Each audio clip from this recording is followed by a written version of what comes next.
All right. The recording is started. I will now call to order the Riverwood Board of Trustees meeting for September 15th, 2020. The meeting is being held through electronic attendance as authorized by the Open Meetings Act, as amended by Public Act 101-0640, which permits for extended absent or remote participation. May I have a roll call, please? Trustee Chamberlain. Here. Trustee Clayton. Here. Trustee Goldstein. I'm here. Trustee Haber. Here. Trustee Hollander. Here. Trustee Jamerson. Here. President Norris. Here. All right, we have the entire board here, so we obviously have a quorum. I should state for the record as well, while I am not present at the Village Hall, the village clerk and Chief Dano are, so we are in compliance with the requirement that we have an official at the Village Hall. First item of business is approval of minutes. First would be from the Board of Trustees meeting from August 18th, 2020. There were some changes made, so it's requested that this be put over. Do I have a motion for approval in its current form? So moved. Second. Is there further discussion? Hearing none, roll call, please. Trustee Chamberlain. Aye. Trustee Clayton. Aye. Trustee Goldstein. Aye. Trustee Haber. Aye. Trustee Hollander. Yes. Trustee Jamerson. Aye. All right, thank you. Next item of business is the Board of Trustees meeting from September 1st, 2020. Do I have a motion for approval? So moved. Second. Any discussion or additional corrections? Hearing none, roll call, please. Trustee Chamberlain. Aye. Trustee Clayton. Aye. Trustee Goldstein. Aye. Trustee Haber. Aye. Trustee Hollander. Yes. Trustee Jamerson. Aye. All right, thank you. Moving along, village ecologist is not here. Treasurer's report.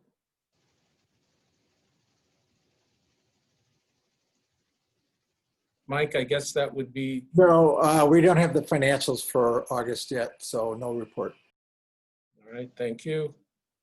I'm just sending out an extra invite here, so bear with me if I'm a little slow in getting around. I've got to find where the heck this is. So may I ask a Oh, there quick we go. question of Trustee Clayton? Oh, certainly.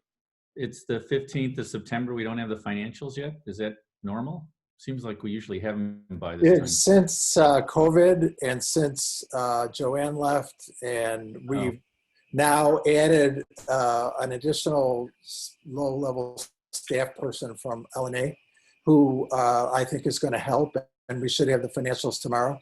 The goal is to have them the Thursday before the second meeting of the month. So we're getting closer, but we're still working it through. Okay, thank you. So the short answer is yes, they should have been done already, or at least that's our goal.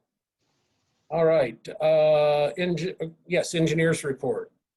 Only the update that we are working on getting the permits from Lake County DOT for the small amount of path repairs that we're looking to do, and I'm confident we'll still get it done this season. Any questions for the engineer? Yes.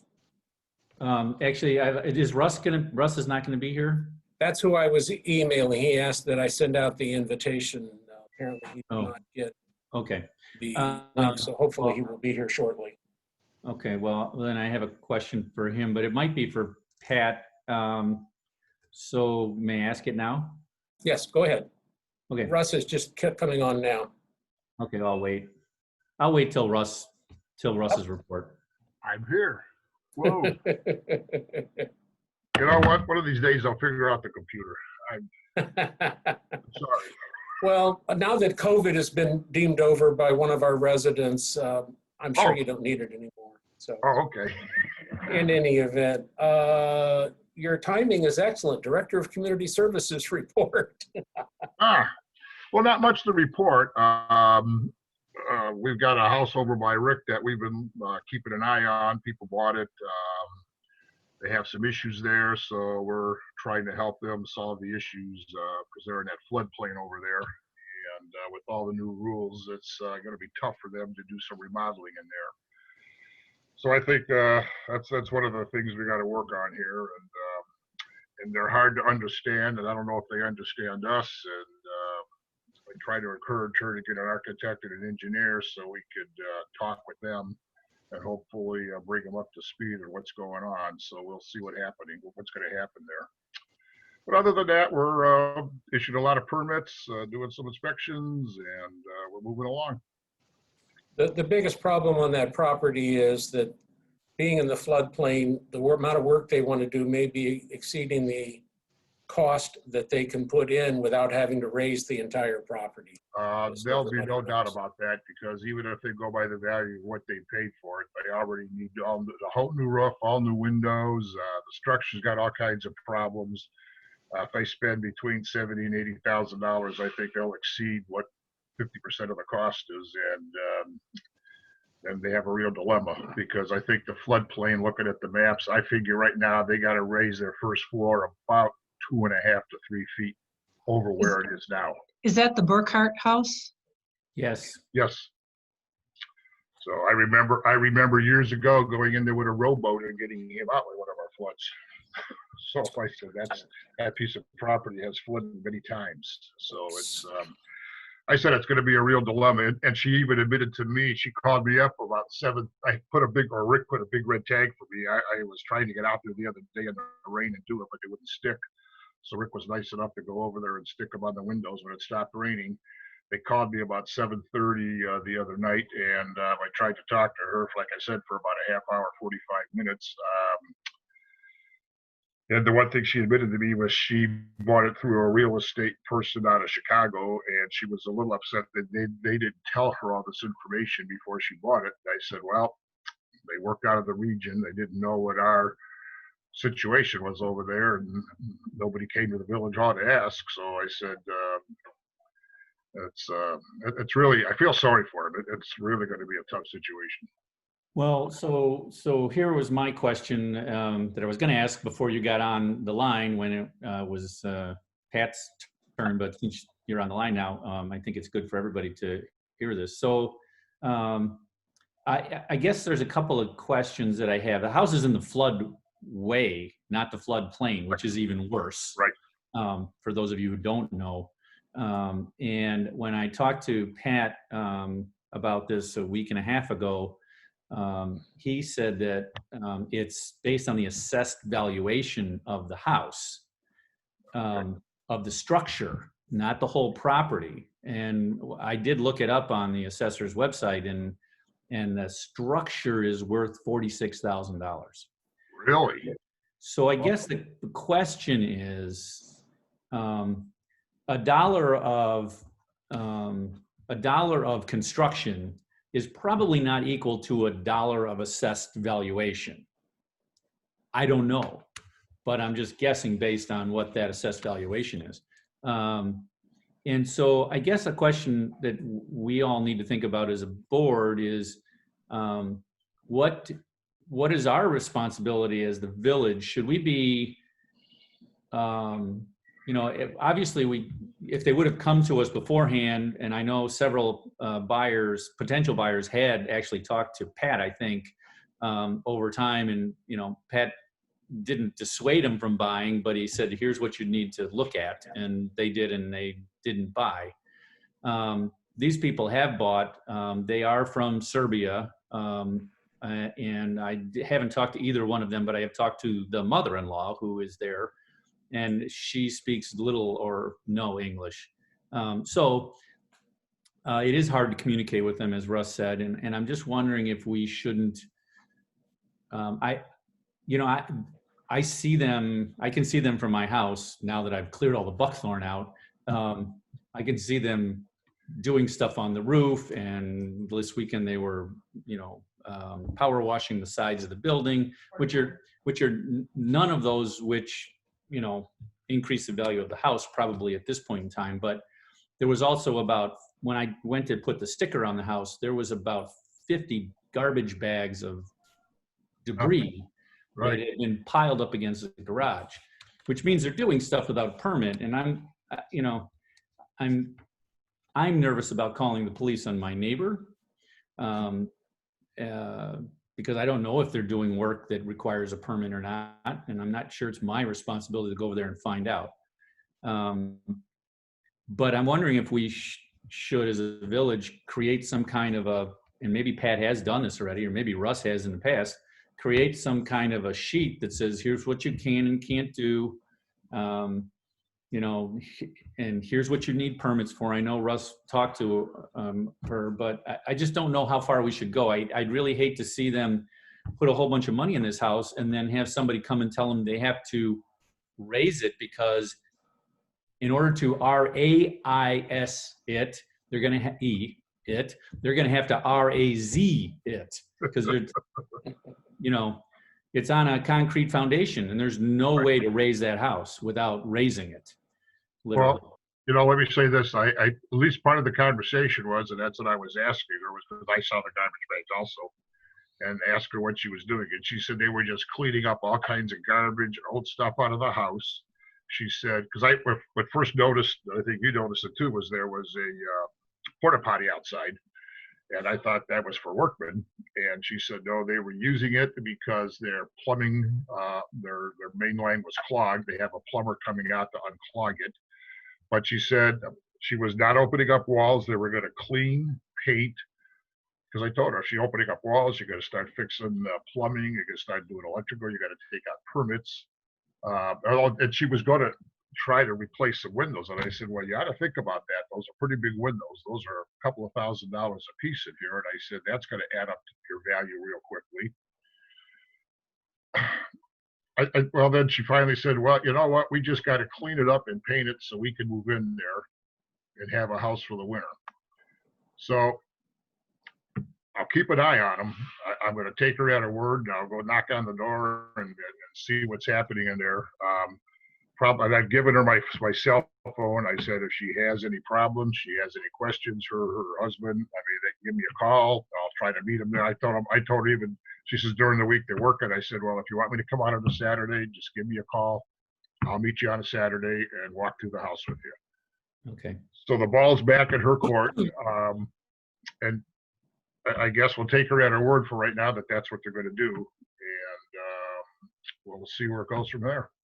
Okay. I wouldn't- There was a refrigerator and a dishwasher, outside the house the other day when I put those stickers on. So, Oh, yeah, she asked me one of the things. She said, well, if I buy a new stove and a refrigerator and stuff, does that count towards the value of the house? I said, no, that's furniture. That's accessories and stuff that does not count towards the house, because she said they were going to do that. She said, we're buying a new stove, a new refrigerator, and she was worried that was going to count towards the house. And I said, no, that's not okay. value. That's not a built-in thing. So Okay. I just don't want to see him put a bunch of money in. I agree. I agree. It's not worth it. Have to tear it down. That would be horrible.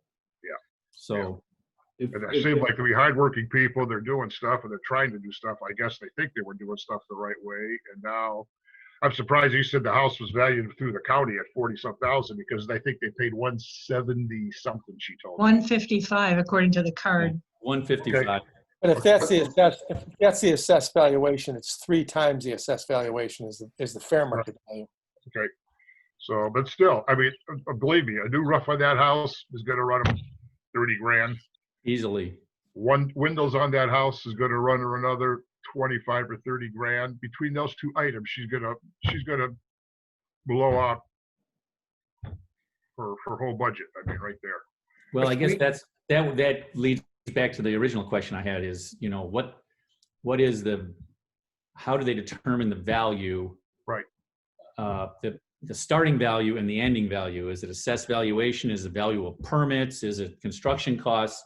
And Pat may have the answer, but I defer to Pat, because this came up since I kind of retired, 9 years ago. We didn't have this rule in place at that time. Yeah. So this is something new.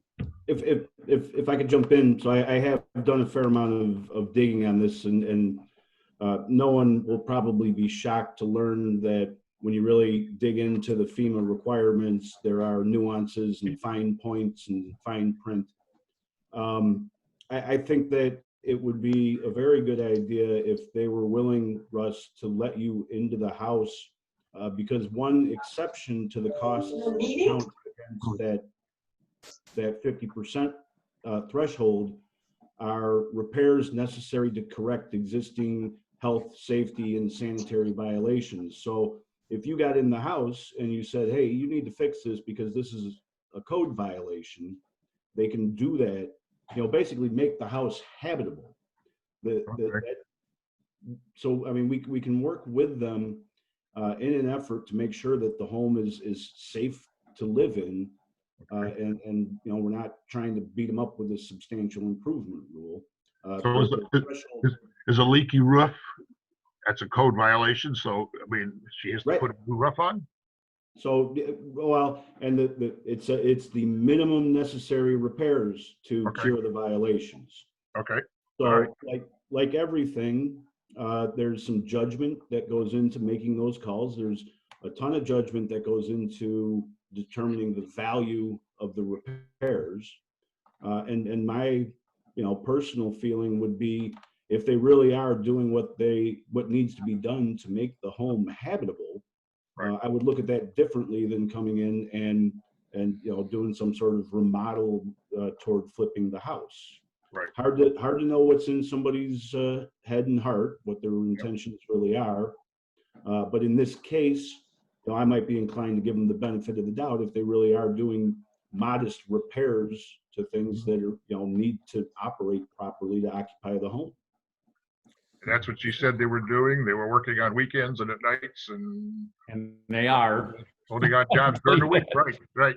So, I mean, So then I think it would be a very good idea if they were willing to let you in, Russ, and do a, not a full-blown house inspection, but just see if there are health and safety or sanitation violations that need to be cured.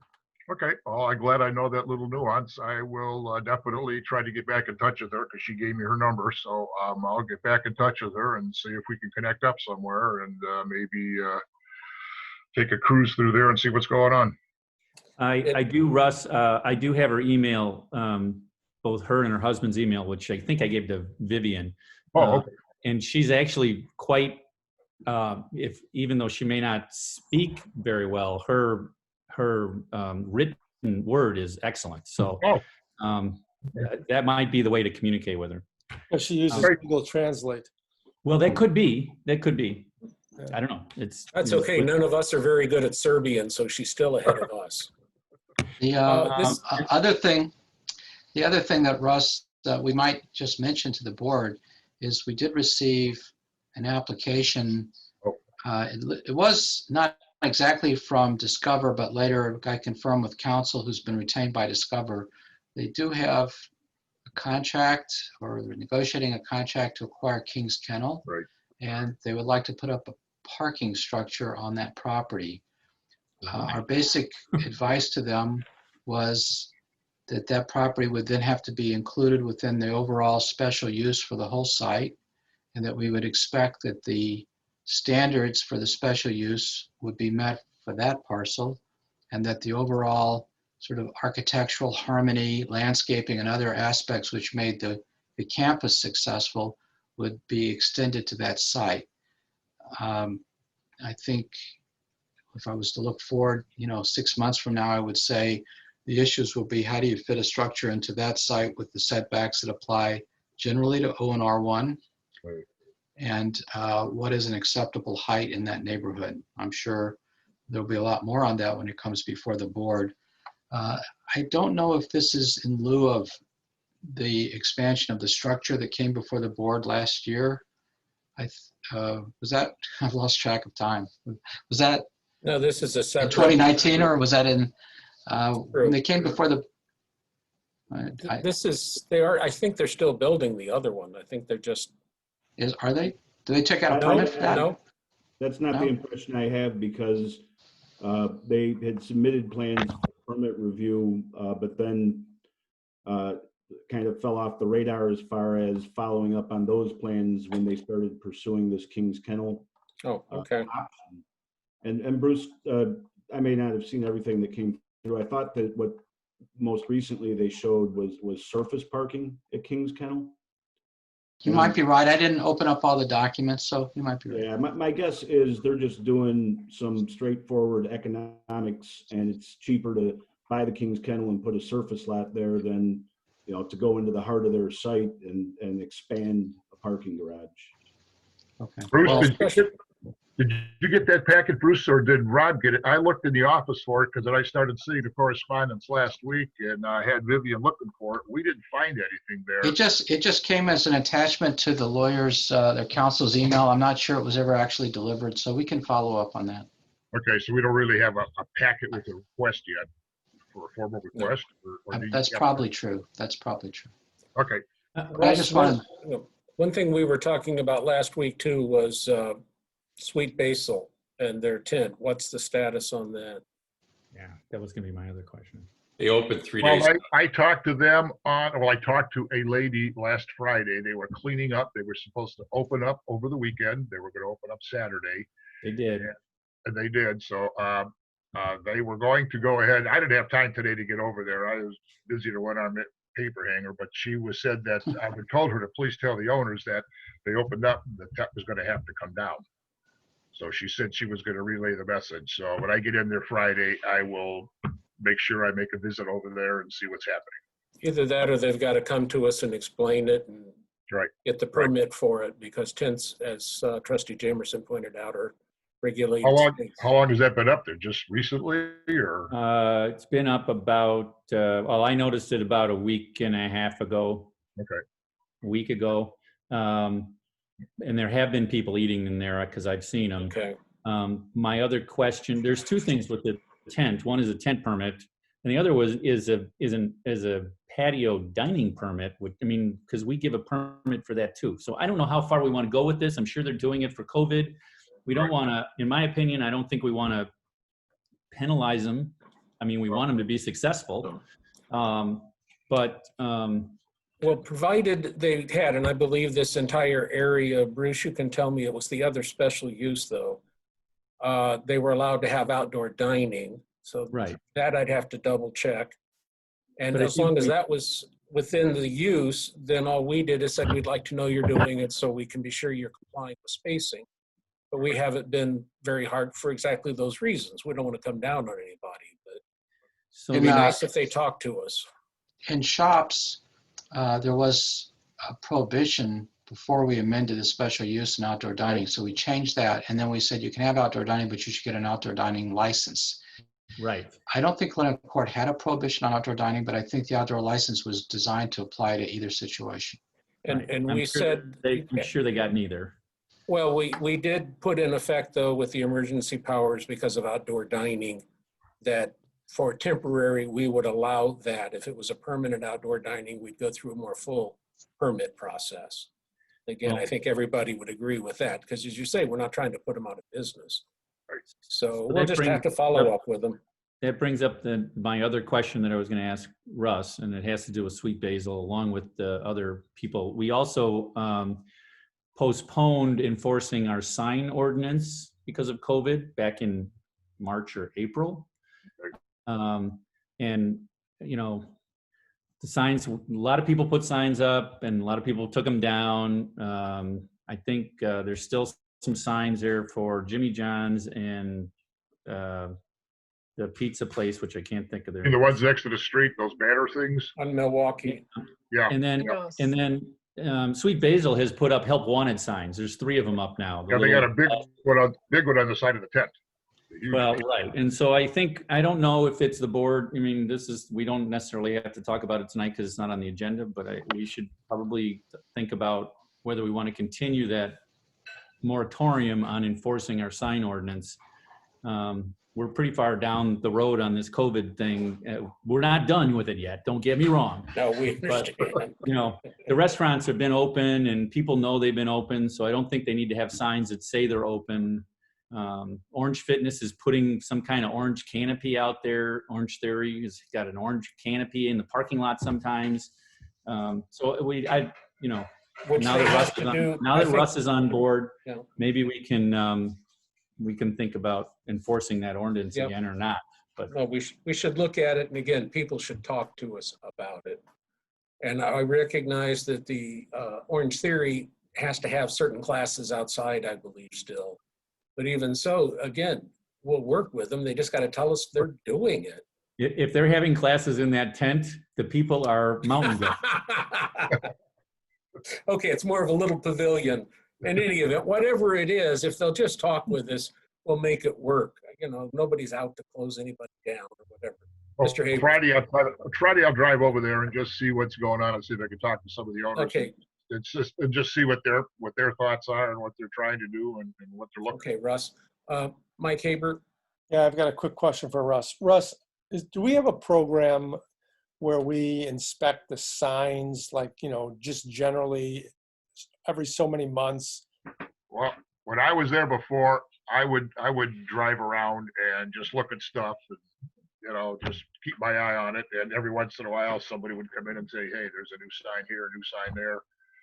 Yeah, it's really tough when you're a one-man department trying to go around and do everything. All So I would try to drive through the village and drive through that place over there at least like once or twice a month. So I could. Mike, is your question just street signs or Street signs, more because permanent Oh, signs? street signs. Street signs. Oh, you know what? The police used to tell me that a lot of times. You Right, know, well, I mean, I was on one of my walks and on Big Oak Lane, Yeah, there is a sign about, I think it's one of our no parking signs between certain hours, you know, no overnight parking.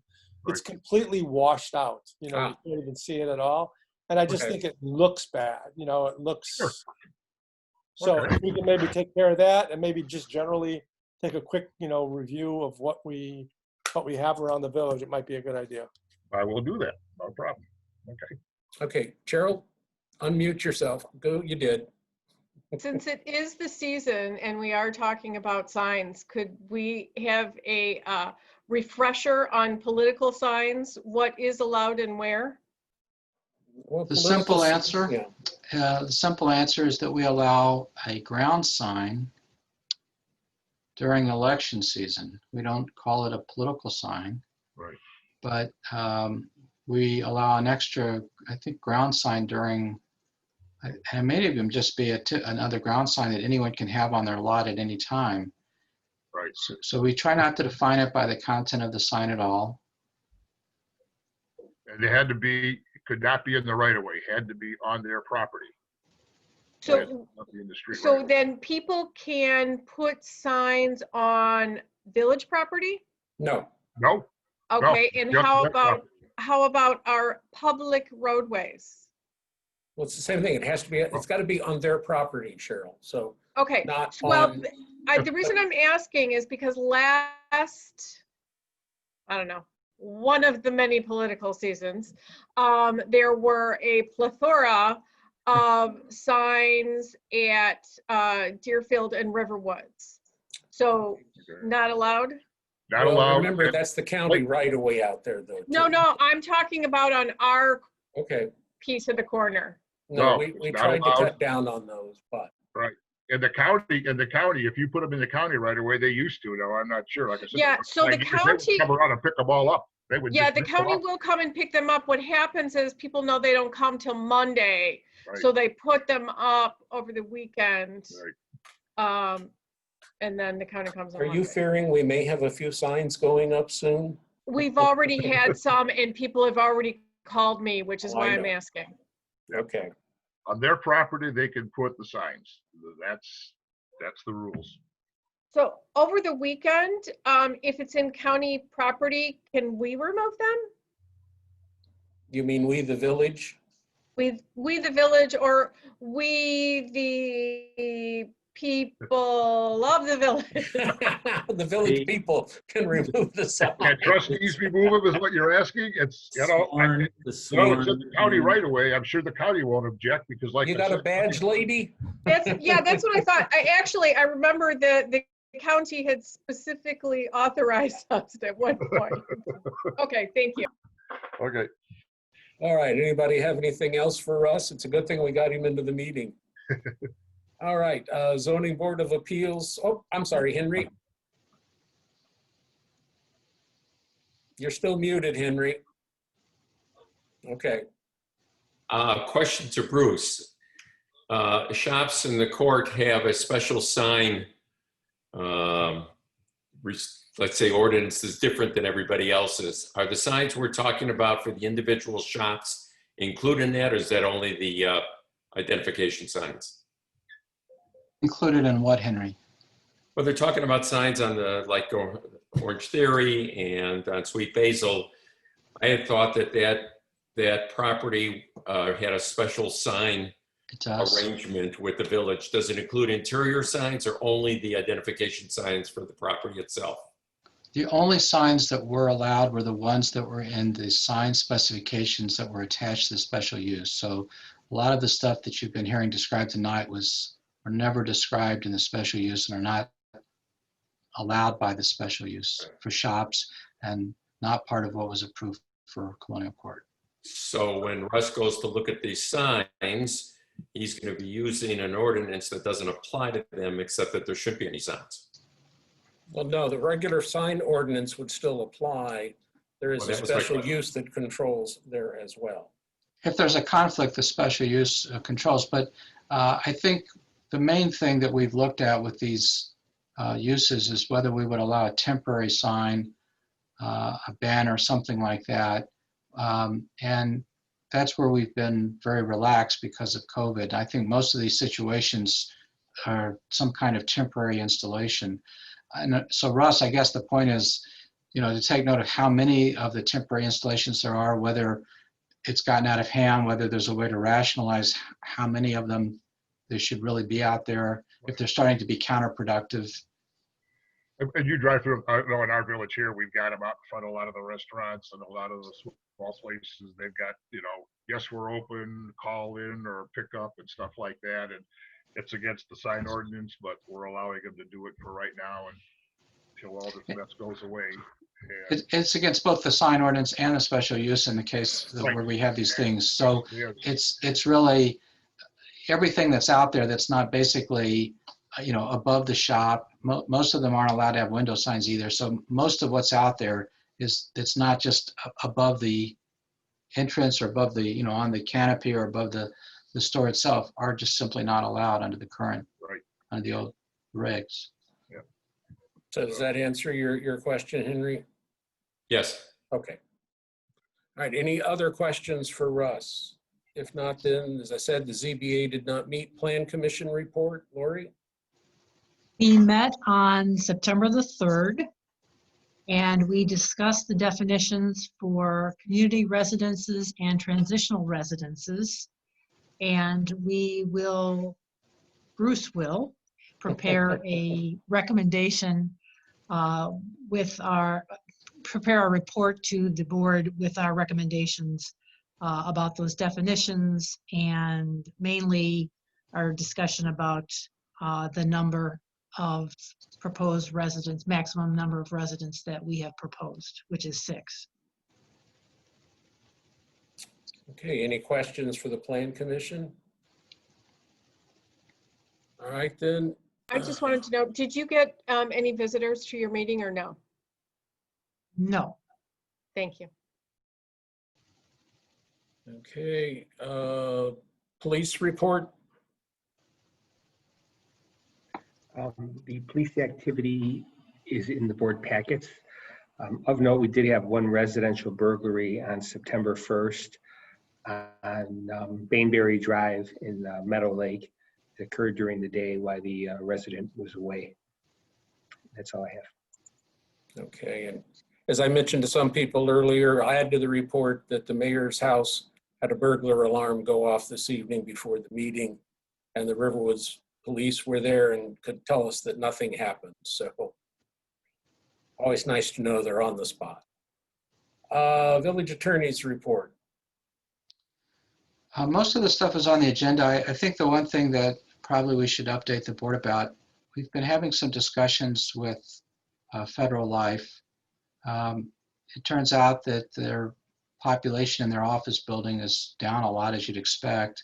It's down for technological reasons, it's down because of the way their business has evolved, and then it's down because of COVID. So they have very few employees actually going into the building right now, and it's 69,000 square feet. So naturally, they've been considering options. They've been very open with us that from time to time, they look at what they should do. And we had a meeting, and I don't know, Mayor, if you want to turn this over to someone else on our development committee. We assembled a group to sort of think about long-term planning. We suggested to Federal Life that we sort of work together on coming up with some concept plans, because if and when they start talking with third parties, brokers, developers, that kind of thing, then people will start calling the village, and their first question is, what can we build there? What can we get? What can we do? And we don't really, we have basic principles in the comprehensive plan, but those obviously need a lot of fleshing out. So in speaking with Federal Life, they said, yes, we think it would be worthwhile to work with the village to try and come up with something. I think they understand that if we jointly come up with a concept plan that the village would be willing to consider, it makes it easier for them to consider proposals. It makes it easier for the village to deal with outside people who come in and look at it. So I think this is all fairly at a preliminary stage. We've tried to schedule a couple of meetings with a broker who knows a lot about the retail environment. We've tried to think through a few of the basic site development constraints on the site. But I think it's going to be part of a broader conversation that it's worthwhile for us to have, because otherwise we'll only be reacting. We won't know what we want. We have an opportunity, because they're not in any hurry. Nothing's pushing them right now.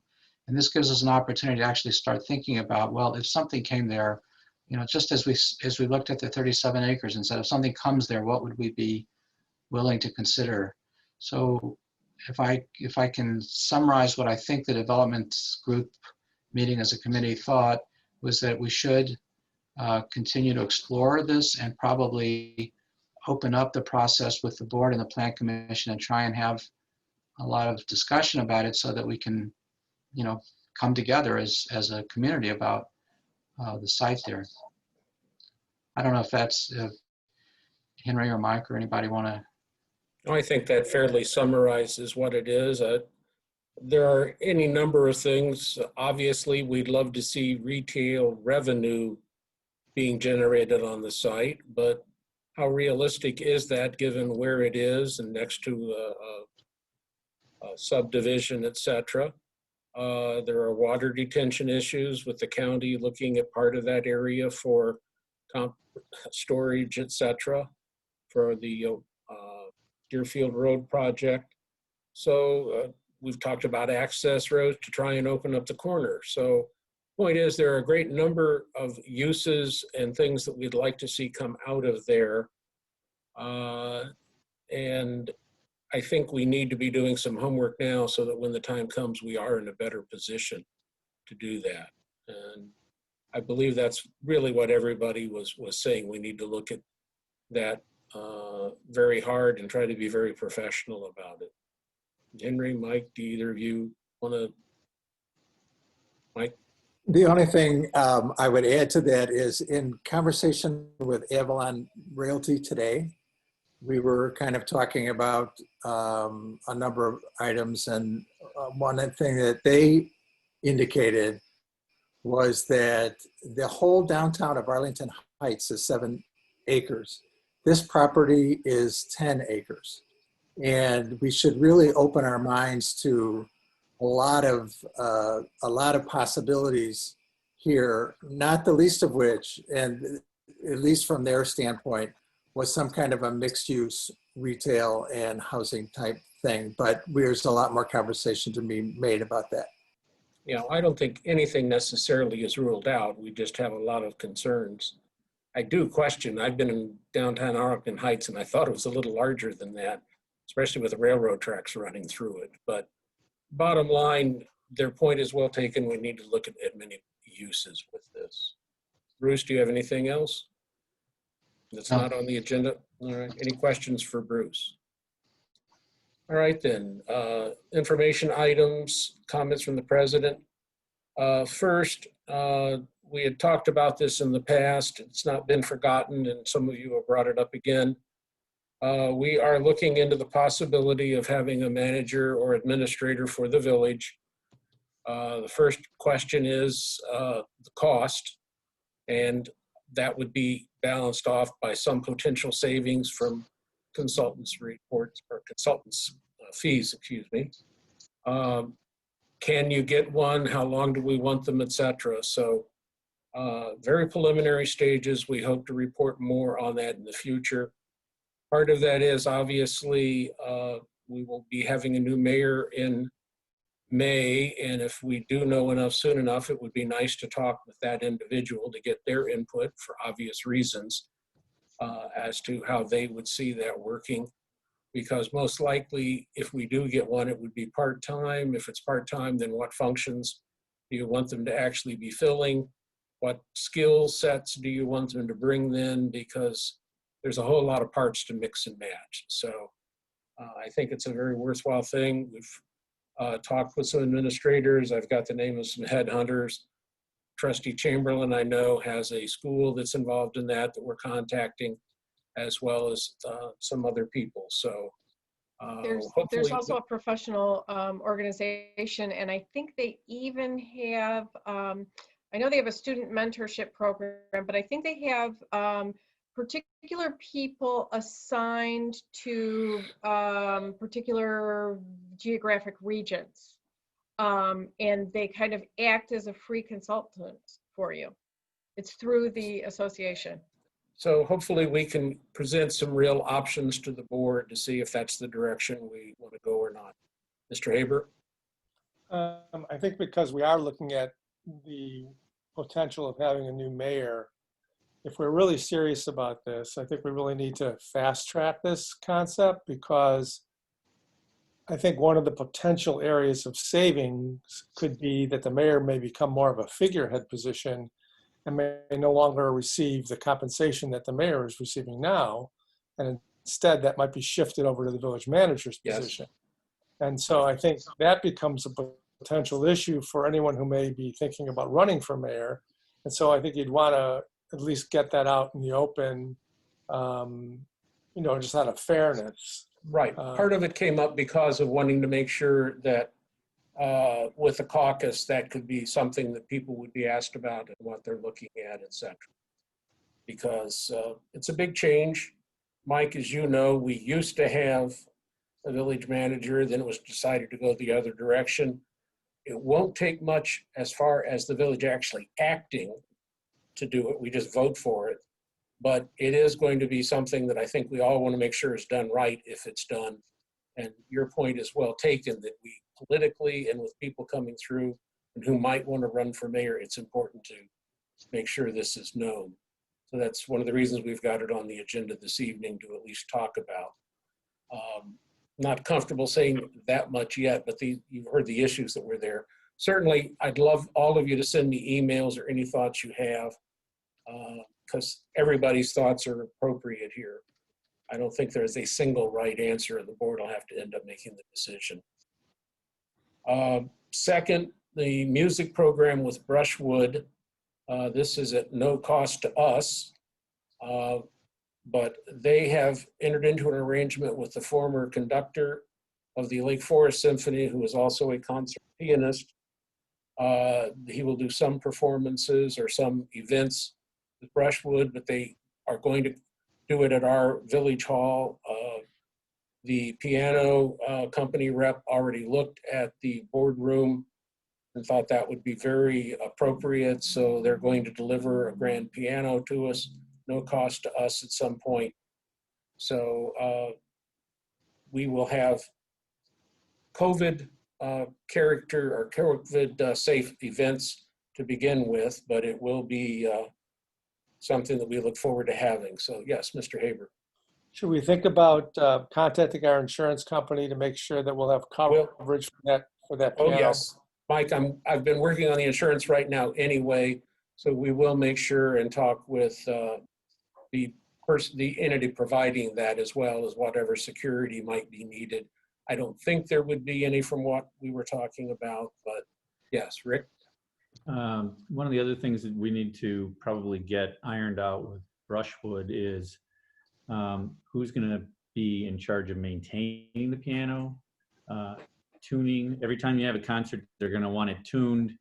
And that's, you know, it's a couple $100, but Right. it's a couple $100. Brushwood that we does have probably someone on staff that is a piano tuner professionally, et cetera, but it should be spelled out, you're correct. should be spelled out. And I've talked, trying to get one of our local residents to perhaps help be the Riverwoods rep involved in the education process, et cetera, that would be there as well. They were also interested in trying to use the campus. I emphasized that if we do anything outside, we have to be very aware of our neighbors, obviously, and the times and anything like that. But we'll have to see how all of that works. At this point, being totally inside will work fine. And frankly, with COVID, we really have little other choice. So something that I think should be very exciting and hopefully worthwhile. Those of us who are old enough to remember when Leonard Bernstein did his concerts for the youth back in the 50s and 60s, that's when I learned there was such a thing as classical music. So again, I think that's a very exciting thing. Then finally, one of the reasons I may stay gone and you guys can keep this thing is the last few days with the the calls we've been getting on the water billing. Apparently, the last billing cycle has been very high. It probably isn't leaks given the number of people that have called. It's very likely, we all know how hot and dry it was through August, July, August, September. Pat's already gotten information from Northbrook that their water went up about 3 times between May and August, 3 times as much consumption. So there was higher water use, at least we know in Northbrook. We're checking ours, we're checking the billing software, we're checking the meters and the meter software and everything else. We just want to make sure of why those bills jump so high so quickly. Yeah, Cheryl? I also did not receive my bill again for the second time, but I've already talked with Joanne about it, Okay. and she's going to check to see what the issue is. So if I haven't, that probably means other people haven't as well. Okay, well, then those are probably people who aren't complaining, but obviously it needs to be straightened out. Something isn't working right, and hopefully we can get this fixed, but we do owe it to the residents to make sure that it is in fact what we think, and it's not just us saying, too bad, your bills are up. So, okay. Chief, do you have any emails from people wishing to address the board? No. Nope, okay.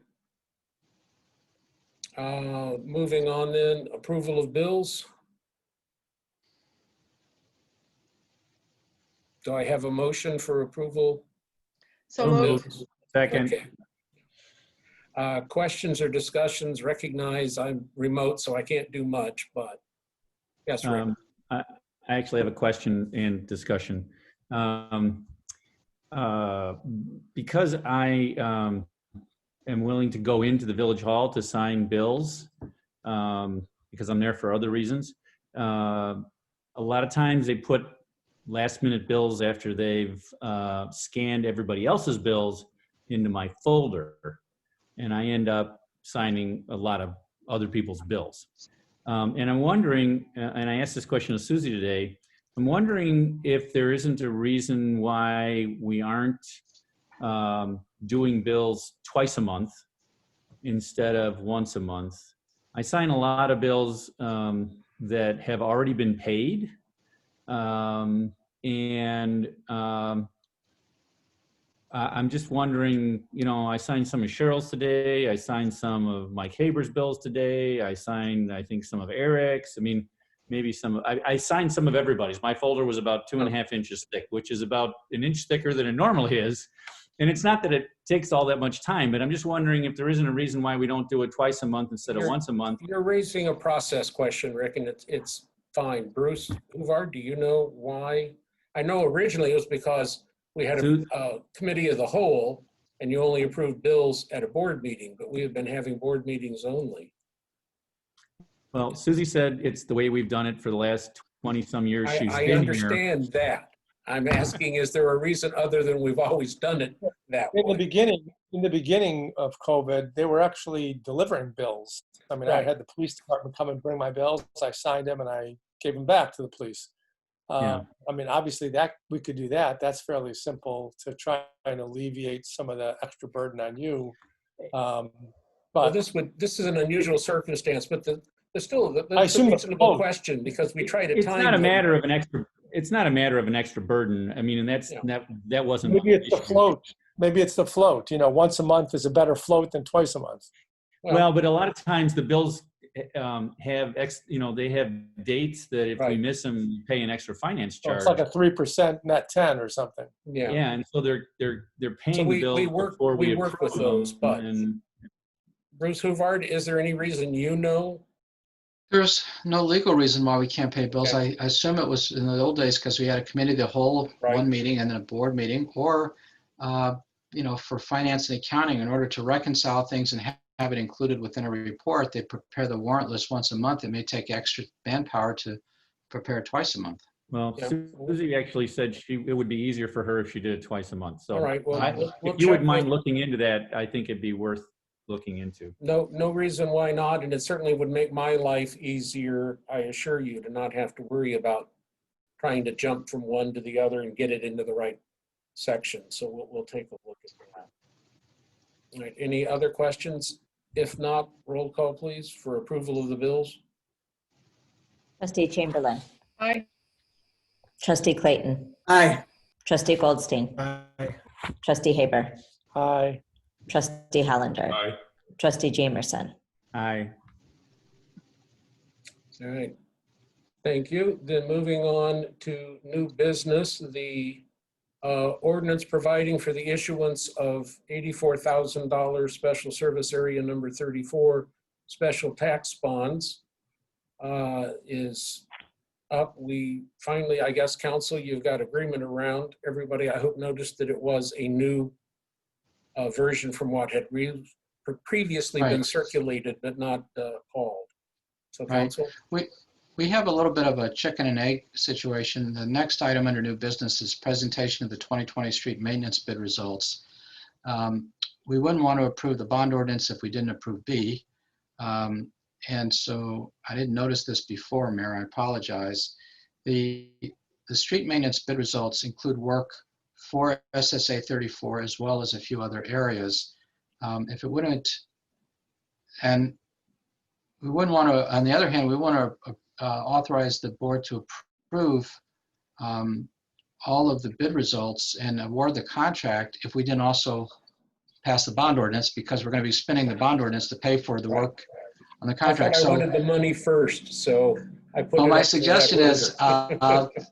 so therefore my suggestion is to let Pat describe the bid results, what the work entails, if that's okay with the board. And then once you understand what the work entails, what the contract is, when we come back and approve the bond ordinance, I can then say the bond ordinance is to provide proceeds to pay for. It's probably about 80% of the work in the bid.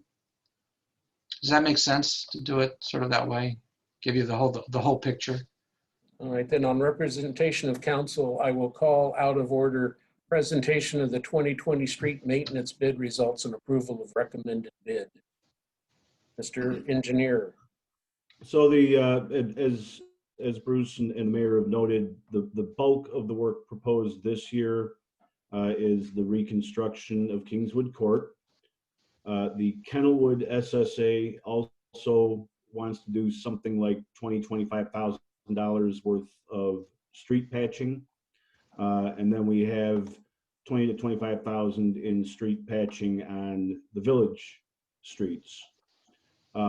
There are some pay items in the contract that, they were up for debate at the time we went out for bids. Specifically, there's $15,000 in driveway culvert replacement for Kingswood Court that we didn't have a clear answer from the group as to whether they wanted to include them. So I decided to include them in the bid, and we don't have to do that work, and we'll just take it out of the contract. So there's some extra work in the bid or in the contract that's not proposed to be done. And I know that the numbers that I just said don't add up to 115 plus the Kingswood Court. I talked to Alan Orb with the Kenilwood SSA yesterday, and if the board awards this contract, one thing is for certain: the unit price for the patching is very, very low. And Alan said, "Well, gee, if we can get it done at that rate, we're going to go out and find additional areas we want to patch." So, and I may well do the same with the village streets. In other words, at $20 a square yard, we might patch some places that we think might be able to limp through till next year. And Henry, I'm telling you, you want to get in on this too on Ringland. We'll get them over there. Well, just so the board, and the public understands, because the pricing under this is based on unit prices and quantities, we have the ability, if we extend the contract or include other work, to capture the same unit prices by and large from the contractor. So it gives us an opportunity to do what Pat is talking about. Right, and the flip side is, if the Kingswood folks decided not to proceed with their portion being such a large percentage of the work, then we couldn't expect the contractor to hold the unit prices for the smaller work for the SSA 26 in the village streets. Pat, I think I did ask you to include Ringland if there was work to be done. Yeah, yes. Yes, sir. Cheryl? So Pat, I understand you're saying patching. So to me, that translates to work that we feel like we need to do now. Correct. Okay, are there any other questions? So what we're saying here is that there's work included for SSA 34, work for some other areas. We went out to bid. We have a recommended low bid. I think you have Pat's recommendation. And so if we revert back to the bond ordinance, the idea is that in approving the bond ordinance, the cost to SSA 34 will be their allocable share of what we direct the contractor to do under this road contract. And just so you know, we have pared down SSA 34 share by taking out some of the amounts that were in the earlier original proposal. And that's why the bond amount went down from 120,000 to 84,000 as shown in the current ordinance. I see Rita DeWolf is join us. At least I can't see you, Rita, but maybe you can hear us on Zoom. So we have found a way to, I don't know if value engineer is quite the right word, but we found a way to reduce the scope of the work to bring it to an acceptable scope for the residents on Kingswood. So if you're prepared to adopt the bond ordinance, you should only do so if you're also prepared to award the contract. It's item B. There's no point in doing one without the other. Well, at this point, item B is on the floor, so we should have a motion to approve that first, and then we go back to A unless somebody wants to go back first. I think they are tied hand in hand one way or the other. So moved. do I hear a second? Second. All right, further discussion? If not, all of those in favor of approving the bid contract? You need a roll Don't we call. have to do a roll call? Yes, yes, that's why I was saying, I'm just trying to make sure I get the right language for what it's supposed to be, because we're supposed to recite it ahead of time. And I'm being out of the office. Okay. All those in favor, a roll call for those in favor of approving the bid, 2020 bid for street maintenance as submitted by the engineer in the amount of, how much is it, Pat? 115,000. It is still 115? Pat, you're muted. Pat, unmute. Yeah, That's the 115 is Chicago, is the paving bid, yes. So that's the number we should be approving still is 115? Yes, please. Okay. In the amount of 115,000. Does anybody need the motion restated? I hope not. Roll call, please. Trustee Chamberlain. Aye. Trustee Clayton. Aye. Trustee Goldstein. Aye. Trustee Haber. Aye. Trustee Hollander. Yes. Trustee Jamerson. Aye. Okay, now we need a motion to waive first reading of an ordinance providing for the issuance of, I think now it would be $84,000 according to the ordinance as written for special service area number 34 special tax bonds, So moved. series 2020. Do I hear a So moved. second? Second. All right. Roll call on waiving first reading. Trustee Chamberlain. Aye. Trustee Clayton. Aye. Trustee Goldstein. Aye. Trustee Haber. Aye. Trustee Hollander. Aye. Trustee Jamerson. Aye. All right, now we have a motion for second reading and adoption of an ordinance providing for the issuance of $84,000 of special service area number 34. So moved. Second. Very well. Further discussion? Hearing none, roll call, please. Trustee Chamberlain. Aye. Trustee Clayton. Aye. Trustee Goldstein. Trustee Haber. Aye. Trustee Hollander. Aye. Trustee Jamerson. Aye. Ordinance 200915. Thank you. Now we have an ordinance prohibiting the use of groundwater as a potable water supply by the installation or use of portable water supply wells or by any other method. This is for those parts of Riverwoods that are part of the 37 acres. I believe it also covers the area with the corner as part of what is required for a no further remediation letter. We need a change. I think we passed this once already with a slightly different legal description.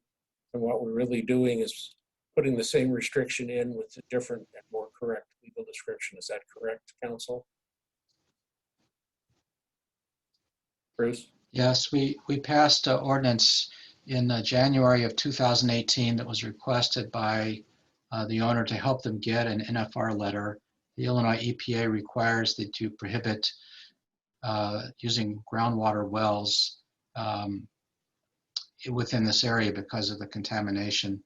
And it turned out when the IEPA went back further review, they decided that we had left out a bit of right-of-way under Milwaukee Avenue that's also within the boundaries of the village. And we had 20 little parcels that were supposed to aggregate into one legal.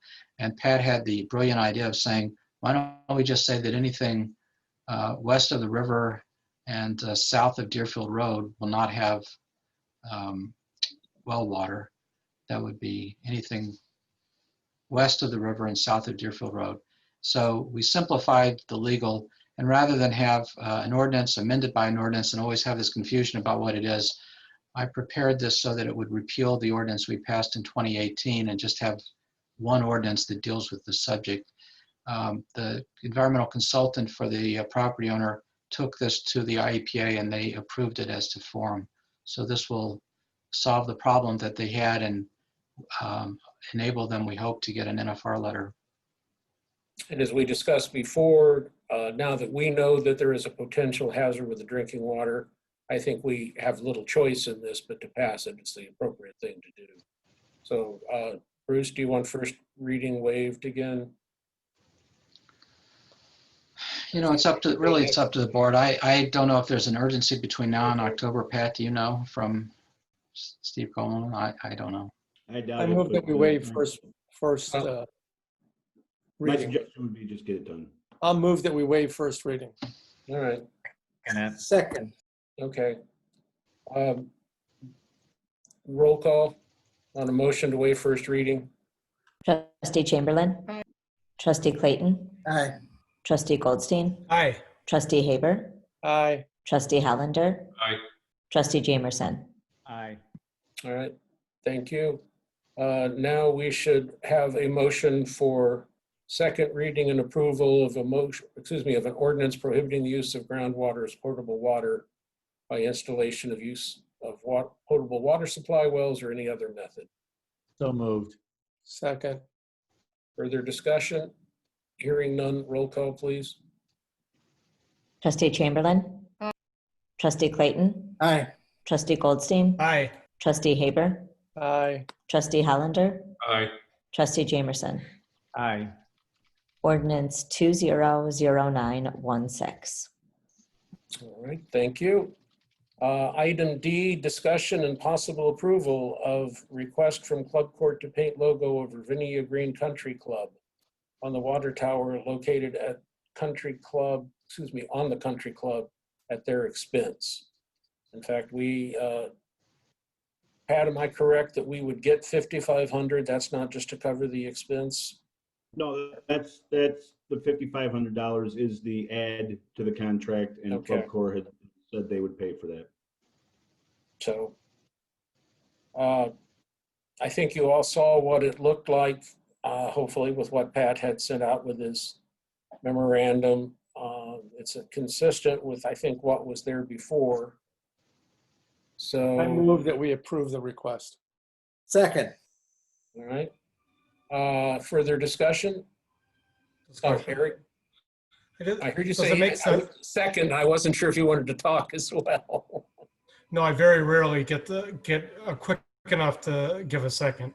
I was just wondering if our marketing committee, branding committee, thought about an opportunity to put Riverwoods, Illinois on the water tower.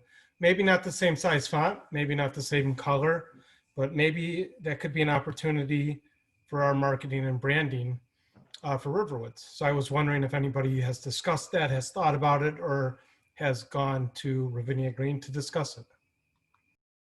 Well, considering that this was the first I've heard of it, I would say no.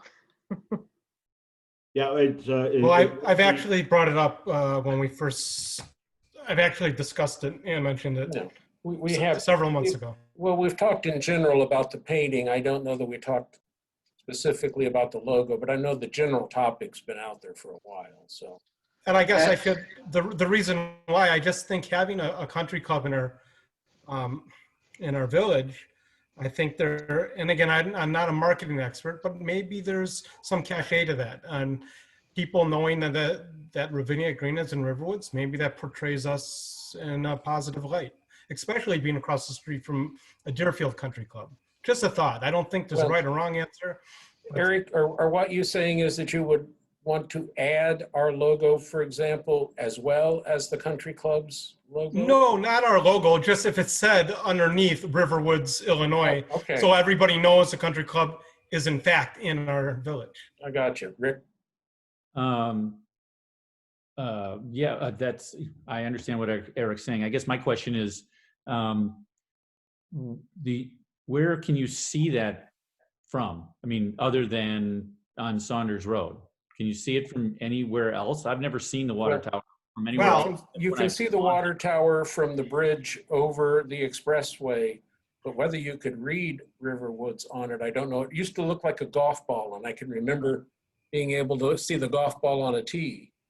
But Well, what I would say to that is Ravinia Green obviously has, they see some value in spending $5,000 and putting their logo. Yeah, no. So, I yeah, get Eric, it. I think we're just talking about, I'm sorry, Rick, didn't mean to talk over. I'm not necessarily against Eric's comment. I mean, I think the branding committee might want to think about it, but, and we'd like to know what it costs, because that's something that's going to come out of our pocket. And we want to make sure that Ravinia Green's okay with that too, because if we're going to have them spend $5,500, put their name on it, and we're going to put our name underneath it, we need to make sure everybody that's involved is okay with it. Well, I think we all want it to be tasteful, quote unquote, whatever that is, but Cheryl?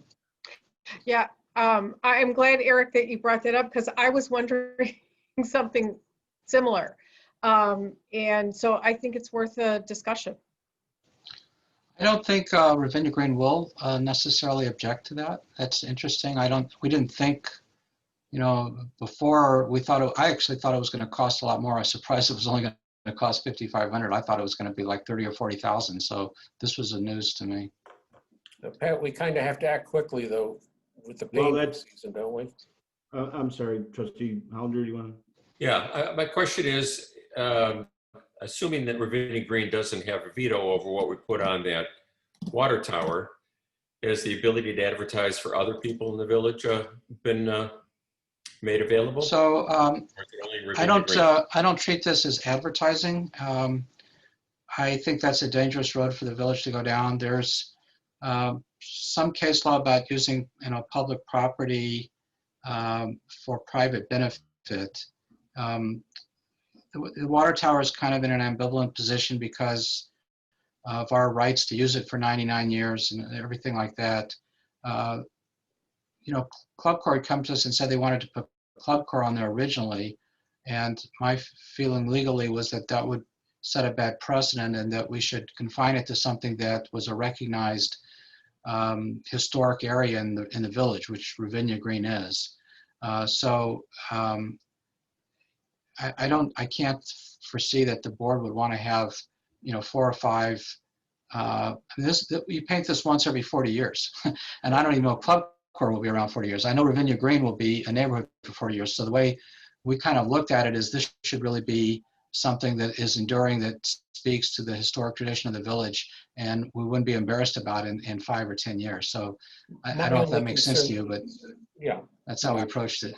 my only concern is the timing with that it needs to be painted. They're in the process now, and can we get something figured out and talk to Ravinia Green fast enough to make it work? Oh. Mr. Haber?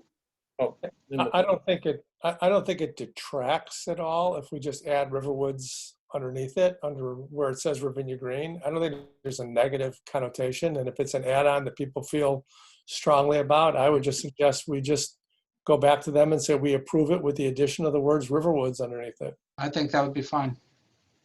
Okay. Well, so can we make a motion then? Well, you'd have to amend, I think there's already a motion and seconded. So Mike, are you amending your motion then?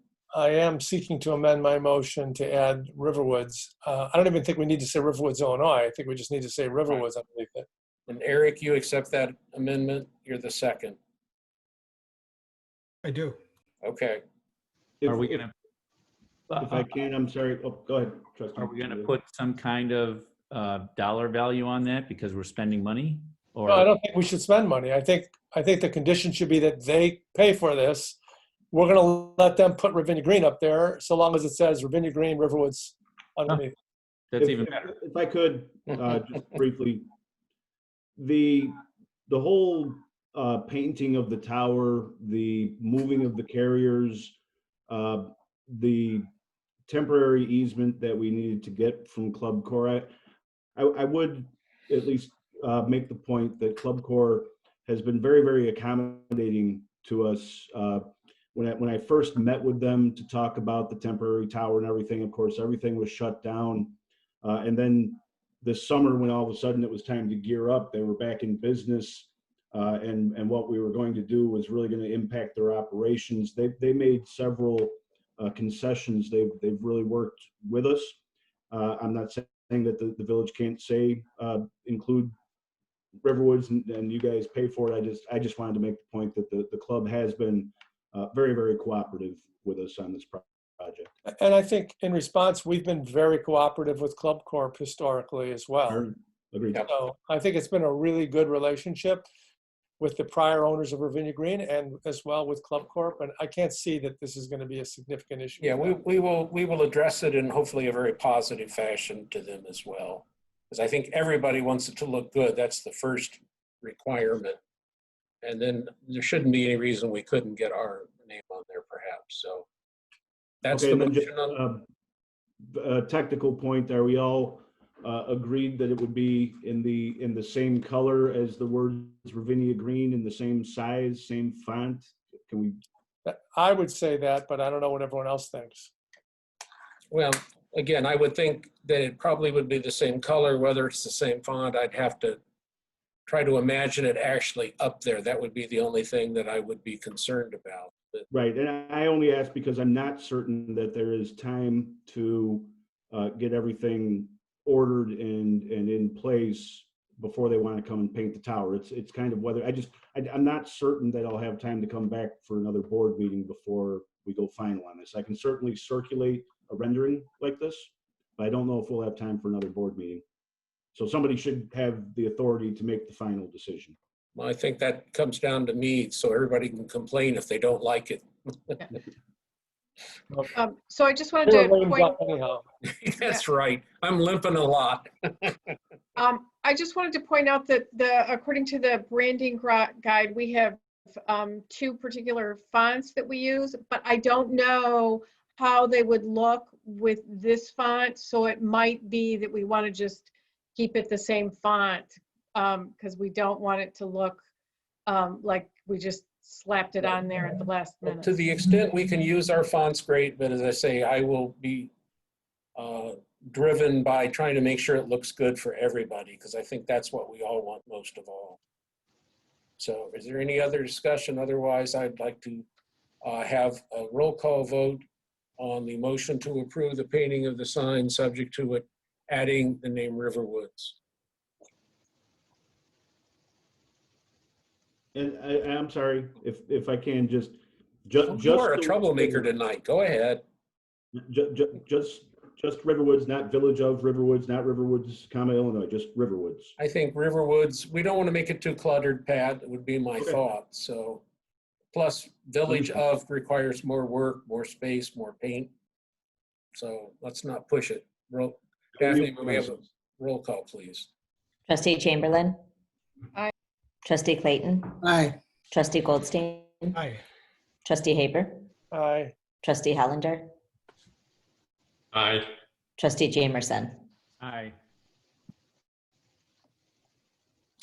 Okay, thank you. Can I apologize. Keep Can I going, jump- Pat. You're on a roll tonight. Well, just looking, when you zoom in really close, and I didn't notice this on the rendering, but Ravinia is one color and green is another color. Well, then we have a choice of 2 colors to work from, whichever's closest to the village colors.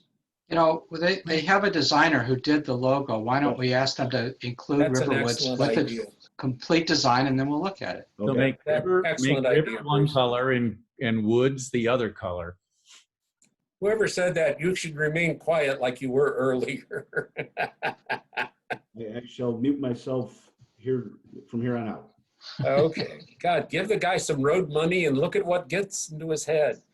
Okay, moving on to old business. We need second reading and adoption of a resolution. Excuse me, yes.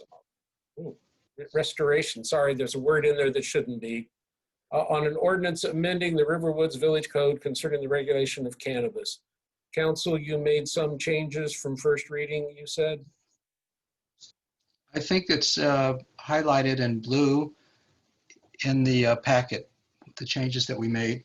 Basically, we found a couple of other instances where, because of the change with the new cannabis law, our regulations needed to track them, particularly in the section on drug paraphernalia. So we made those changes. Mr. Haber, you had a question? You're muted still, Mike. On page we go. 84 of 87, under B2. I'm just wondering where that came from. I know we had some discussions last time with the chief about DUI versus driving while, I don't know, what is it called? Driving while Under the influence. I don't know what. But in any event, this has got like this rebuttable presumption of smell. And it just, when I read it, it just kind of bothered me. It made me feel uncomfortable that, you know, a police officer could say I smelled like marijuana and therefore it's a violation. What if someone, you know, was home and someone else was smoking marijuana, they went into a car and now they smell like marijuana. Now they have this rebuttable presumption. It just seems very vague to me. And I was wondering if anyone else had any concerns about that. Apparently not. I don't think it passes the smell test. Oh, I told you to My- stay quiet. We're muting him permanently. I think that the chief told me that because they don't completely have a blood concentration test, I don't know of yet for marijuana, that they use a number of factors in evaluating whether someone is under the influence. And Chief, I should let you speak to that, but I think you gave an example that you open the car and you smell a lot of marijuana and you notice the condition of the people who, or the person who's driving, and you notice their demeanor. Maybe you could speak to that. But you have to unmute yourself. Bruce, you're muted also. I would say that the problem is it doesn't say and. It's just like if there's a smell associated with cannabis, then it's a rebuttable presumption that there's a violation. It's not like taken into account with other objective factors, maybe a field sobriety test or something else like you would do typically with a DUI. It just says a smell. And a smell of the breath or a smell of the actual person, if the person smells like cannabis. So if they're using cannabis cologne, then they have a rebuttable presumption that they're, I don't believe that is intended to be throughout the ordinance. I believe that's intended for people under the age of 21, or am I not reading that right? Because one above it talks about under the age of 21. So I thought they were just talking about minors. So if we were going to charge somebody with possession of marijuana or use of marijuana as a minor, I think we're saying that's direct evidence that they're under the influence of it. Am I reading that wrong, Bruce? Or No, I don't think it's restricted to minors. I don't think, Bruce. You're reading that wrong. Well, the section is entirely within the section that deals with minors. Section 523 deals with minors. Though that's not different than what it was with alcohol use, because again, that's part of before we had the breathalyzer, et cetera. If you smelled it, that was part of why you would do it. It's evidence of, but it's usually not too hard to rebut if you had something as, say, everybody else was doing it. If there was no evidence otherwise. I don't think it's necessary for our local ordinance violation that last sentence be in this ordinance. Okay. I don't think it would. let me just look at it again, because I'm I don't not think so sure. Which sentence are you talking about, Bruce? It's the last sentence of section. Yeah, I see what you're saying. Yeah, about such evidence shall create a rebuttable presumption. Yeah. I mean, as long as we can still use that as evidence with somebody underage, and they can argue it all they want, but I think that's something we could bring up. And can we add the no person under 21 at the beginning of that paragraph too? Because like, for instance, under C, you've got C1 is under 21, C2 is under 18. So we could say a violation regarding unlawful consumption of cannabis for a person under 21 years of age. Yeah. Okay. And then, because that's under definitions. I think it should include the under 21, just to be clear. And then we'll eliminate that last sentence as well, right? That's the motion. Okay. Well, I'll make that motion then.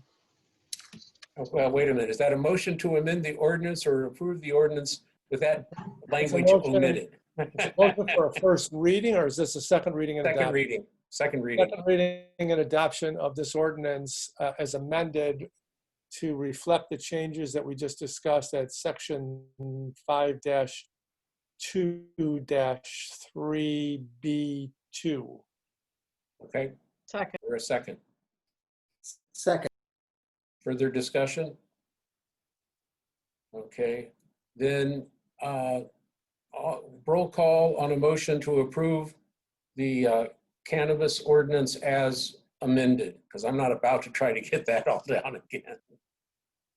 Trustee Chamberlain. Aye. Trustee Clayton. Aye. Trustee Goldstein. Aye. Trustee Haber. Aye. Trustee Hollander. Aye. Trustee Jamerson. Aye. Ordinance 200917. Okay, that's all of the items scheduled. I know of no reason to go in to executive session. Does anyone have anything for the good of the order? Hearing none, let me wish all of those who will be celebrating a new year in the coming week, Happy New Year. And we will see you all in 3 weeks. It's one of those lovely periods. Do I have a motion to adjourn? So moved? All right, roll call, please.